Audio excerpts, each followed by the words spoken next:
Students students आज का हमारा जो घटक है कि जो पर्यावरण संवर्धन है उसमें से एक छोटी सी कहानी है। उस कहानी के बारे में हमें अध्ययन कर लेना है। देखिए, आसाम राज्य के यादव मोलाई पयांग यह एक कर्तव्यदर्शी मनुष्य है। देखिए, एक मनुष्य है जिसका नाम यादव मोलाई पयांग है। ध्यान रखना है आपको, क्वेश्चन बहुत इंपॉर्टेंट है इसके ऊपर। आसाम राज्य है जिसका नाम यादव मोलाई पयांग है। 1963 में जन्मा मोलाई यादव उम्र के 16 वर्ष जंगल में कामगार के रूप में काम करता था। तो ये इंसान आसाम राज्य में एक जंगल था, वह जंगल में वो काम करता था। गांव के पास से बहने वाली ब्रह्मपुत्र नदी में भयंकर बाढ़ आने की वजह से वह असंख्य सांपों की मृत्यु हो चुकी थी। इस योजना पर उपाय योजना करने के लिए वहाँ के सामाजिक वनीकरण विभाग ने प्रथम बांस के केवल 20 पौधे लगाए। उसकी देखभाल के लिए मोलाई वह भी अन्य जंगल मजदूरों के साथ था। मतलब हुआ क्या था कि जो इसका गांव था, गांव के पास में एक ब्रह्मपुत्र नदी थी, ठीक है। तो नदी में भयंकर बाढ़ आ गई थी, इसलिए सांपों की मृत्यु हो गई। और मृत्यु के इलाज के लिए वहाँ पे मतलब जो पेड़ पौधे के लिए वहाँ पे जो सामाजिक वनीकरण विभाग होता है, सरकार की तरफ से बांस का पौधा होता है। तो ऐसे 20 पौधे लगाए गए, जिसके लगाने के लिए वहाँ पे काम करने के लिए मोलाई ये इंसान वहाँ पे भी कार्यरत था, मजदूर के साथ में काम करता था।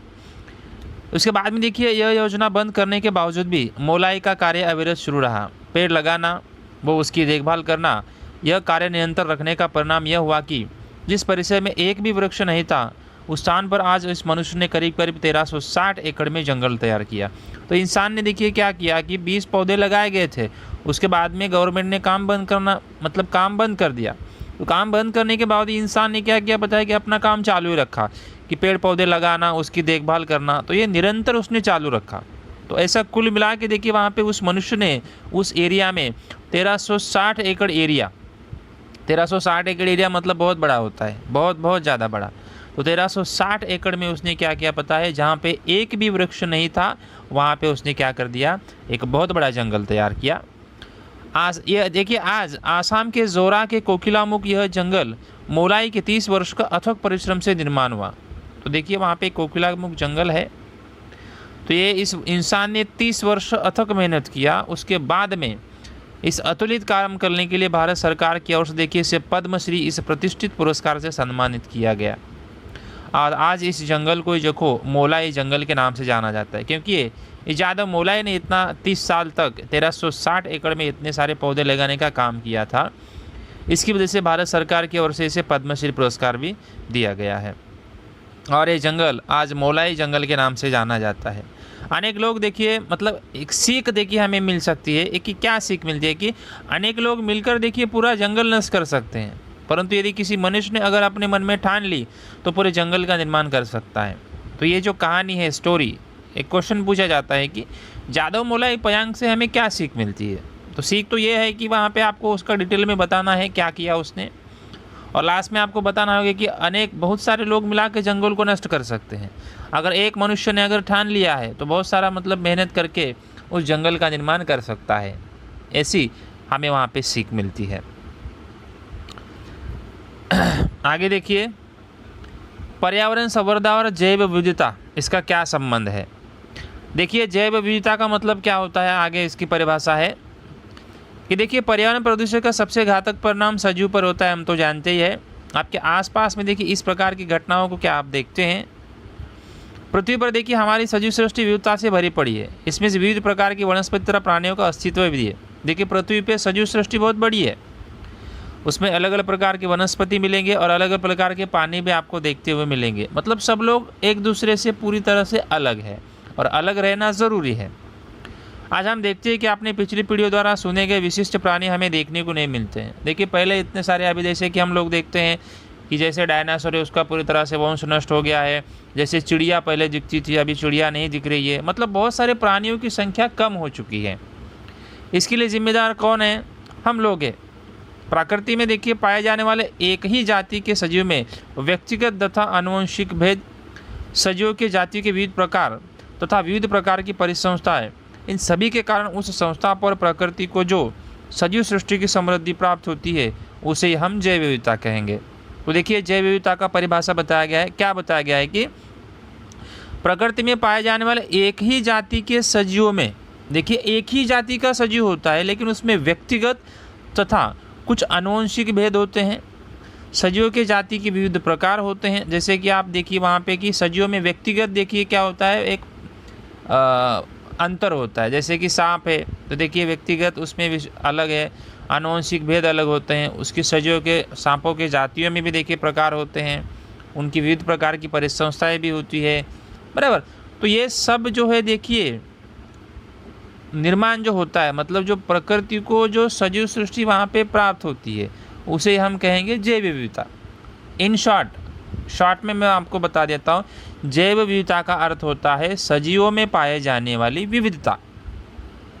शॉर्ट में देखिए मैं क्या बोल रहा हूँ आपको कि जैव विविधता का अर्थ होता है सिंपल, सजीवों में पाए जाने वाली विविधता। मतलब ये पूरे प्रकृति में जितने भी सारे सजीव हैं ना, वो एक दूसरे से पूरी तरह से अलग है, और वो अलग रहने की वजह से ही सभी लोग अभी तक क्या है, टिक चुके हैं। ठीक है, तो ये जैव विविधता है। और देखिए जैव विविधता ये देखिए तीनों स्तर पर दिखाई देती है। जैसे कि आनुवंशिक विविधता, देखिए एक ही जाति के सजीवों में पाए जाने वाली विविधता को हम आनुवंशिकता कहेंगे। उदाहरण देखिए, प्रत्येक मनुष्य दूसरे की अपेक्षा थोड़ा भिन्न होता है। अभी देखो हर एक इंसान, अभी हम इतने सारे लोग हैं, हम एक दूसरे से समान है क्या? नहीं, कुछ ना कुछ हमारे में आनुवंशिक भेद है, क्योंकि हमारे माता पिता अलग, दूसरे के माता पिता अलग, सबका अलग अलग होता है ना, तो सबके गुणधर्म, सबके आनुवंशिक गुणधर्म तो अलग ही होंगे ना। पुनरुत्पादन प्रक्रिया में सहभागी होने वाले सजीव में आनुवंशिक विविधता कम हुई तो धीरे धीरे उस जाति को नष्ट होने का खतरा बन सकता है। जैसे जैसे देखिए आनुवंशिक गुणधर्म उस जाति का अगर धीरे धीरे कम हो रहा है ना, तो उसकी जाति यानी कि उसका वंश नष्ट होने का खतरा हो सकता है। जैसे डायनासोर देखिए ख़त्म हुआ है, उस हिसाब से तो अगर किसी में भी अगर आनुवंशिक विविधता कम हो गई ना, तो वो इंसान जो है पूरी तरह से क्या हो जाएगा, नष्ट हो जाएगा। तो ये विविधता क्या है कि कम नहीं होनी चाहिए, तो विविधता क्या होनी चाहिए हमें, मतलब अंतर होना चाहिए। सेकंड देखिए प्रजाति की विविधता। देखिए एक ही प्रदेश में एक ही प्रजाति के प्राणी में अथवा वनस्पति में पाए जाने वाली विविधता। देखिए एक ही प्रदेश में एक ही प्रजाति का प्राणी भी होता है और उसी प्रकार का वनस्पति भी, मतलब एक ही प्रदेश में होने के बावजूद कुछ प्राणी और वनस्पति दोनों अलग अलग होते हैं, उसे हम प्रजाति की विविधता कहेंगे। प्रजाति विविधता में देखिए वनस्पति, प्राणी तथा सूक्ष्म जीव, इनके विविध प्रकारों का वहाँ पे समावेश होता हुआ आपको दिखाई देगा। अगला है देखिए परिसंस्था की विविधता। देखिए प्रत्येक प्रदेश में अनेक परिसंस्थाओं का समावेश होता है। हर एक प्रदेश में देखिए आनुवंशिकता अलग अलग है। किसी प्रदेश की देखिए प्राणी तथा वनस्पति, उनका अधिवास तथा पर्यावरण में अंतर संबंधों से देखिए परिसंस्था का निर्माण होता है, और प्रत्येक परिसंस्था के प्राणी, वनस्पति, सूक्ष्मजीव और अजैविक घटक भिन्न भिन्न होते हैं। देखिए हर एक जगह पे परिसंस्था समान नहीं होते, वहाँ के प्राणी, वहाँ का वनस्पति और वहाँ का सूक्ष्मजीव, ये सब देखिए आपको अलग अलग मिलेगा देखने को, सब समान नहीं होता है। अर्थात प्राकृतिक तथा मानव निर्मित इस प्रकार की भी दो परिसंस्थाएं होती है। ध्यान रखना है कि प्राकृतिक और मानव निर्मित ऐसे भी हमें दो प्रकार की परिसंस्थाएं देखने को मिल सकती है। तो ध्यान रखना, ये भी क्वेश्चन आपको पूछेगा कि जैव विविधता को तीन स्तर पे दिखाई देती है, यानी ये जैव विविधता के प्रकार है तीन। पहला आनुवंशिकता व प्रजाति की विविधता, और तीसरा परिसंस्था की विविधता। आगे देखिए एक बहुत ही इम्पोर्टेंट प्रश्न 2 मार्क्स के लिए आपको पूछा जाता है या 3 मार्क्स के लिए, देवराई। अब देखिए होता क्या है कि ईश्वर के नाम पर आरक्षित एवं पवित्र समझे जाने वाले वनों को देखिए क्या कहते हैं, देवराई। ध्यान में रखना है परिभाषा क्या है कि ईश्वर के नाम पर आरक्षित एवं पवित्र समझे जाने वाले वनों को देवराई करते हैं। परंपरा से चले आ रहे जंगल सरकार के वन विभाग द्वारा न संभालकर समाज द्वारा संभाले गए एक प्रकार के क्या है कि अभयारण्य है। ठीक है, देखिए वहाँ पे क्या बोला गया है कि ईश्वर के नाम पे, देखिए कुछ ऐसे पेड़ पौधे होते हैं ना कि ईश्वर के नाम पे देखिए वो क्या होते हैं, आरक्षित होते हैं, तो उसे हम क्या कहेंगे, देवराई। और ये परंपरा से चला आता है, तो इसको देखिए सरकार का वन विभाग द्वारा नहीं संभालता है, बल्कि समाज के द्वारा संभाला गया ये अभयारण्य है। मतलब समाज के लोग इसे क्या कहते हैं, खुद संभालते हैं, तो सरकार उसे नहीं देखता है। और देखिए ईश्वर के नाम पे आरक्षित होने के कारण इन वनों को देखिए एक प्रकार का संरक्षण कवच प्राप्त होता है। अभी देखिए ईश्वर के नाम पे आरक्षित है ना, जैसे कि देखो आपको पता है कि पीपल का पेड़ और जो वटवृक्ष होता है, यानी जिसको हम बनियान ट्री बोलते हैं ना, ठीक है, बरगद का पेड़, तो बरगद का पेड़ देखिए, बरगद का पेड़, पीपल का पेड़, ये मतलब भगवान ईश्वर के नाम से ऐसा जाना जाता है, इसे कोई टच नहीं करता है। तो ऐसे ये देवराय तैयार की जाती है। देवराय मतलब एक वृक्षों का समूह होता है जिसे कोई हाथ नहीं लगाता। देखिए, इंसानी वृक्षों को काटता है, अगर इंसान ही उसकी सुरक्षा करेगा, है ना, अगर खुद इंसान ही उसकी सुरक्षा करेगा तो कोई काटने के लिए नहीं आएगा। सरकार संभालता है तो लोग क्या है कि सरकार का करके फोकट में फ्री में जाके तोड़ते हैं। लेकिन यहाँ पे देवराय मतलब ऐसा नहीं है। देवराय मतलब क्या है कि सरकार के विभाग द्वारा न संभाल कर समाज द्वारा संभाले गए ये अभयारण्य होते हैं। तो ये समाज के द्वारा उसको संभाला जाता है, इसलिए ये टिके हुए हैं। देखिए, भारत के केवल पश्चिम घाटों में ही नहीं तो पूरे भारत में देखिए घन जंगल के रूप में ये समूह दिखाई देता है। और भारत में देखिए ऐसे लगभग 13,000 से भी अधिक देवराय वन की सूची अभिलिखित की गई है। मतलब देखिए, पूरे भारत में 13,000 से भी ऐसी अधिक देवराइयाँ आपको पूरे भारत में मिलेगी। और महाराष्ट्र में भी है। महाराष्ट्र में भी देखिए इस प्रकार की देवराई कहाँ है, ऐसे स्थानों की सूची बनाए तथा वहाँ शिक्षक के साथ जाकर देखिए। अभी कोरोना चल रहा है इसलिए हम कहीं नहीं जाएंगे, ठीक है। मतलब एक सूचना बताया गया है कि महाराष्ट्र में देवराई कहाँ कहाँ है, आपको ढूंढ लेना है। तो नॉर्मली मैं बता देता हूँ, महाराष्ट्र में देखिए ठाणे में है, पुणे में है, ठाणे है, पुणे है, सातारा है, कोल्हापुर है, सोलापुर है, रत्नागिरी है, रायगढ़ है, ठीक है, नासिक है, ऐसे बहुत सारे जगह पे, ठीक है। तो आपको महाराष्ट्र में ऐसा है देवराय आपको देखने को मिल सकता है। तो स्टूडेंट्स, ये वाला जो है स्वयं सेवी संस्था अंतर्राष्ट्रीय स्तर पर पर्यावरण संस्था, ये आपको ये नहीं है। ये चिन्ह जो है आपको डाइजेस्ट में मिलेंगे, आप लोग पढ़ सकते हैं। फिलहाल ये भी आपको जो है 25% के हिसाब से आपको नहीं है, ठीक है स्टूडेंट्स। तो आगे चलते हैं।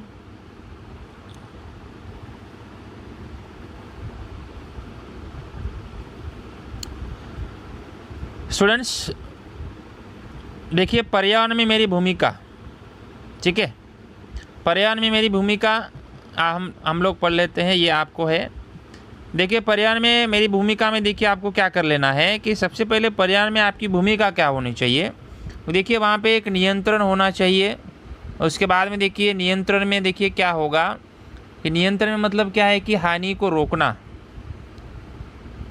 ठीक है।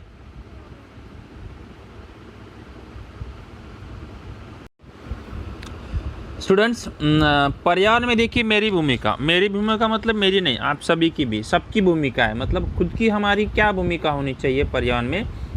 सबसे पहले देखिए नियंत्रण से शुरू करते हैं। हानि को रोकना, जो पर्यावरण को आप हानि कर रहे हैं उसे आपको रोकना है। हानि होने वाली कृति को रोकना है। जो भी इंसान जो है हानि करने की कृति करता है तो उसे आपको रोकना है।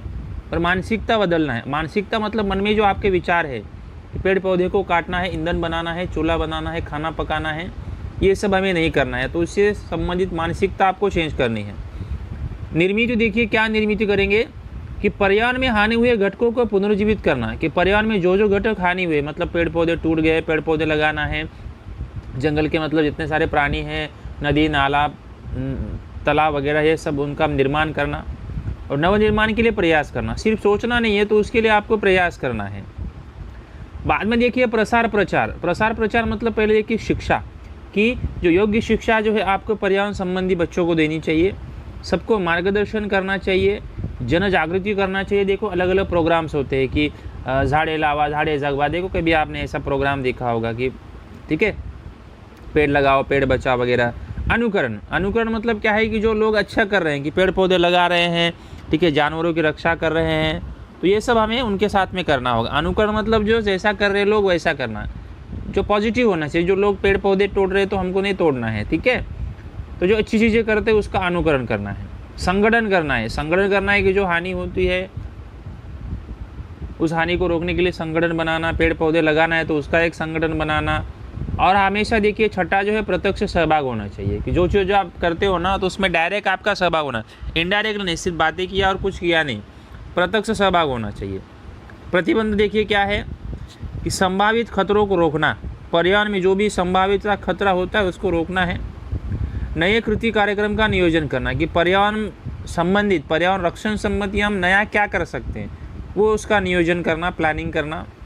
अनैतिक एवं घातक भूमिका, अनैतिकता जो बोलते हैं, अनैतिकता जो बिना सोचे समझे मतलब हम कुछ भी करते हैं, कि एक राक्षस के जैसा, हैवान के जैसा काम, वो नहीं, ये ऐसी भूमिका नहीं होनी चाहिए। और पर्यावरण को हानि पहुंचाने वाले घटक कौन से होते हैं उसके बारे में सोचना, उसको प्रतिबंध करना।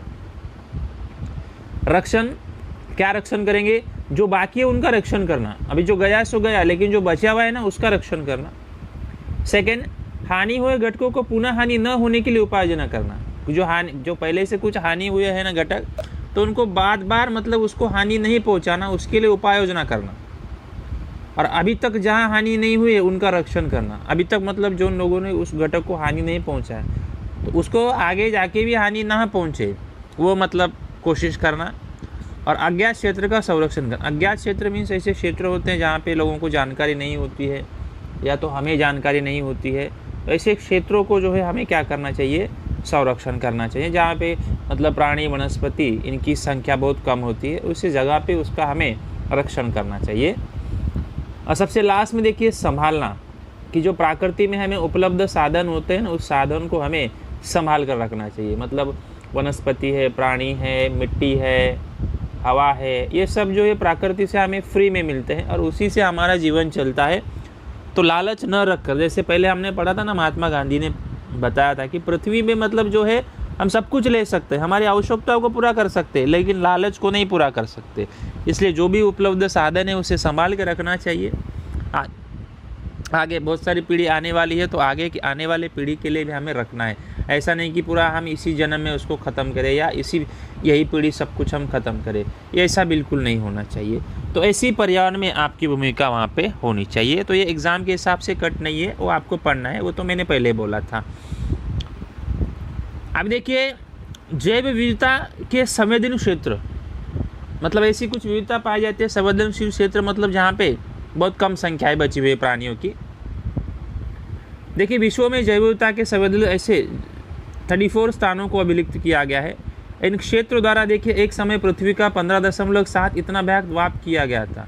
आज करीब 86 संवेदनशील क्षेत्र पहले ही नष्ट हो चुके हैं। देखिए अभी क्या कि एक समय में पृथ्वी का 15.7 इतना भाग व्याप्त किया गया था, लेकिन अभी हो क्या गया है कि लगभग 86 संवेदनशील क्षेत्र ऐसे नष्ट हो चुके हैं जहाँ पे प्राणियों की, वनस्पतियों की संख्या बहुत कम है। फिलहाल केवल देखिए 2.3 पृथ्वी के पृष्ठभाग पर संवेदनशील क्षेत्रों के अखंड अवशेष बाकी है। पहले 15.7 था, लेकिन अभी हम सोचेंगे देखिए 2.3 बचा हुआ है। इनमें देखिए 1,50,000 वनस्पतियों की प्रजाति समावेश है, जो कुल वैश्विक स्तर के अलावा 50% है। अगर वैश्विक स्तर की बात करेंगे तो सिर्फ 50% है, जो कि ज़्यादा होना चाहिए था, लेकिन बहुत कम है। देखिए भारत का विचार करने पर देखिए प्राणियों की 135 प्रजाति में से केवल 85 प्रजाति ईशान्य प्रदेश के जंगल में दिखाई देती है। पहले 135 था, लेकिन अभी सिर्फ 85 ऐसी प्रजातियाँ जो ईशान्य प्रदेश के जंगल में ही आपको मिलेंगी। पश्चिम घाटों में 15 से अधिक प्रदेशनिष्ठ वनस्पतियाँ प्रजाति भी नजर आएगी। संसार में देखिए कुल वनस्पतियों में से 50,000 वनस्पति प्रजातियाँ प्रदेशनिष्ठ है। और संसार के ये जैव विविधता के संवेदन क्षेत्र कहाँ कहाँ स्थित है, इस संबंध में देखिए अधिक जानकारी हमें प्राप्त कर लेना है। देखिए कुछ विशेष जानकारी बताई गई है कि खतरों में आने वाले संबंध में देश के देखिए 3 विरासत में प्राप्त स्थल हैं पूरे देश में। देखिए वहाँ पे उसका नाम है गुजरात, महाराष्ट्र, गोवा, कर्नाटक, तमिलनाडु और केरल। इन 5 राज्यों में देखिए व्याप्त पश्चिम घाट या खनिज उद्योग और प्राकृतिक गैस की खोज के लिए शुरू किए गए कामों के कारण खतरों में आ गए। देखिए हमारे भारत में गुजरात, महाराष्ट्र, गोवा, कर्नाटक, तमिलनाडु, केरल, ये राज्यों में देखिए क्या होता है पता है? खनिज निकाला जाता है। मतलब जितने भी सारे तत्व वगैरह होते हैं ना, ये खनिज निकाला जाता है। और प्राकृतिक गैस यानी कि जो CNG होता है ना, हम घर में खाना वगैरह पकाते हैं या तो गाड़ियों में भी इस्तेमाल करते हैं, तो ये सब गैस के निर्माण के लिए काम वहाँ पे शुरू हो गया ना। तो ये जो स्थल है, ये जो स्थान है, खतरे में आ चुके हैं। तो यहाँ के देखिए एशियाई सींग तथा जंगली भैंसे, इनका अधिवास देखिए क्या हो चुका है? खतरे में आ चुका है, ध्यान रखना है। तो वहाँ पे देखिए प्राकृतिक गैस, खनिज उद्योग ये चालू है ना, तो ये सब की वजह से क्या हो गया पता है कि यहाँ के जो सिंह हैं, ठीक है, सिंह मीन्स लॉयन, और ये सब जहाँ पे जंगली भैंसे, ये सब देखिए क्या हो चुके हैं? वहाँ पे खतरे में आ चुके हैं। दूसरा उदाहरण देखिए, जैसे आसाम का देखिए एक मानस अभयारण्य बांध, वो पानी के बेशुमार उपयोग परिणाम के कारण प्रभावित हो रहा है। देखिए वहाँ पे मानस अभयारण्य है, वहाँ पे बांध और पानी इसका अधिक मात्रा में उपयोग करते हैं वहाँ के लोग। उसकी वजह से देखिए वहाँ के बाघ और एक सींगी वाला गेंडा, उनको देखिए खतरे का सामना करना पड़ रहा है। देखिए एक सींगी वाला गेंडा आपने 9वीं में पढ़ा होगा, काजीरंगा करके नवी में देखिए लेसन था, ठीक है। वहाँ पे आसाम मतलब एक प्रसिद्ध है कि पूरे मतलब भारत में ऐसा एक स्थान है कि वहाँ पे केवल आसाम में एक सींगी वाला गेंडा मिलता है, ठीक है, वो आपने देखा होगा, ठीक है। और पश्चिम बंगाल का देखिए सुंदरबन अभयारण्य यहाँ बाघों के लिए आरक्षित है, परंतु बांध, पेड़ों की कटाई, अतिरिक्त मच्छीमारी एवं इसके लिए खोदे गए चर यानी जो खाई होती है, इनके कारण यहाँ के बाघों और पर्यावरण को देखिए सामने बड़ी चुनौती हो रही है। मतलब देखिए वहाँ पे क्या है कि पश्चिम बंगाल में देखिए एक सुंदर अभयारण्य, अभयारण्य मतलब जहाँ पे प्राणियों को रखा जाता है। अब ये बाघों के लिए आरक्षित, लेकिन वहाँ हो क्या रहा है कि बांध बांधे जा रहे हैं, पेड़ों की कटाई हो रही है, अतिरिक्त मच्छीमारी हो रही है, वहाँ पे खाई मतलब खोद दिए जा रहे हैं।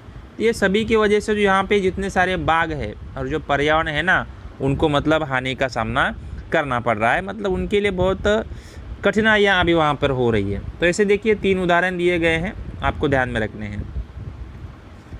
लास्ट में आते हैं, अभी एक टॉपिक है कि खतरों में आई प्रजाति का कारण देखिए वर्गीकरण वहाँ पे दिखाया गया है। पहला देखिए संकटग्रस्त प्रजाति। देखिए इन प्रजातियों की संख्या बहुत ही कम प्रमाण में शेष दिखाई दे रही है, या उनका अधिवास इतना संकुचित हुआ है कि विशेष उपाय योजना न करने पर आने वाले समय में इनकी प्रजातियाँ नष्ट हो सकती है। अब देखिए ये प्रजाति जो है ना, इतनी संख्या कम है ना, अगर विशेष ध्यान अगर ना दिया जाए तो ये पृथ्वी से उनका वंशज पूरी तरह से नष्ट हो सकता है। उदाहरण देखिए लायन, टेंडल, बंदर और ये तनमोर। ध्यान में रखना है, सिर्फ ये नाम है, उदाहरण के लिए आपको सिर्फ ये नाम पूछा जाएगा, तो आपको नाम ध्यान में रखना है। सेकंड देखिए दुर्लभ प्रजाति, यानी क्या होता है, इन प्रजातियों की संख्या बहुत ही कम होती है, इसको हम दुर्लभ बोलेंगे। तो ये प्रजाति देखिए स्थान विशिष्ट होने के कारण शीघ्र गति से लुप्त होने के कगार पर हो सकती है। यानी देखिए विशिष्ट स्थान होता है, एक ही स्थान पे वो मतलब रहते हैं, तो यही कारण है कि वो शीघ्र गति से लुप्त होने के कगार पे हो सकती है। देखिए वैसे उदाहरण रेड पांडा और कस्तूरी मुर्ग। तीसरा देखिए संवेदनशील प्रजाति। इन प्रजातियों की संख्या देखिए बहुत कम होती है और लगातार कम होती जाती है। संख्या में लगातार होने वाली कमी इस प्रजाति के विषय में चिंता का कारण है। तो देखिए लगातार ये संख्या में क्या होता रहता है, घटता रहता है। कारण क्या है वहाँ पे नहीं बताया गया है। उदाहरण के लिए देखिए पट्टे वाले बाघ और गिर के सिंह। चौथा देखिए अनिश्चित प्रजाति। ये प्रजाति देखिए धोखे में है, ऐसा आभास होता है, परंतु इनके व्यवहार की कुछ आदत के कारण उदाहरण है डरपोक होते हैं। ऐसा कहा जाता है अनिश्चित प्रजाति मतलब ऐसे ये डरपोक होते हैं। इसके कारण इस प्रजाति के संदर्भ में ऐसी कोई विशिष्ट और ठोस जानकारी उपलब्ध नहीं होती है। उदाहरण देखो जैसे शेकरू गिलहरी, ठीक है। तो ऐसे देखिए ये 4 प्रजाति है जो खतरे में आ चुकी है। ये संकटग्रस्त प्रजाति, प्रजाति, दुर्लभ प्रजाति, संवेदनशील प्रजाति और अनिश्चित प्रजाति। तो ऐसी 4 प्रकार की प्रजाति है, तो सबके अलग अलग कारण होते हैं। उतना डिटेल में नहीं बताया गया है, सिर्फ वहाँ पे जानकारी दी गई है और सबका 1-1, 2-2 उदाहरण वहाँ पे बताया गया है। तो ये आपको ध्यान में रखना है। दिन विशेष के हिसाब से देखिए 22 मई को विश्व जैव विविधता के दिन में उसको मनाया जाता है। और बाकी सब क्या आप जानते हैं, इसे ध्यान में रखिए, विचार कीजिए। ये सब हमको फ़िलहाल जानकारी नहीं है। तो इस तरह से देखिए ये जो चौथा लेसन था हमारा यहीं पे ख़त्म होता है। ध्यान रखना है कि पहले मैंने बोला था सूचना में कि ये सबको वीडियो अच्छे से देखना है, उसके बाद में स्पीड टेस्ट यानी जो गूगल टेस्ट होगा वो मैं आज भी लेने वाला हूँ, ठीक है। शुरुआत में मैंने बताया था जो बच्चे अच्छे से देखे होंगे उसको समझ में आया होगा, वो उसको अच्छे से हल कर सकते हैं।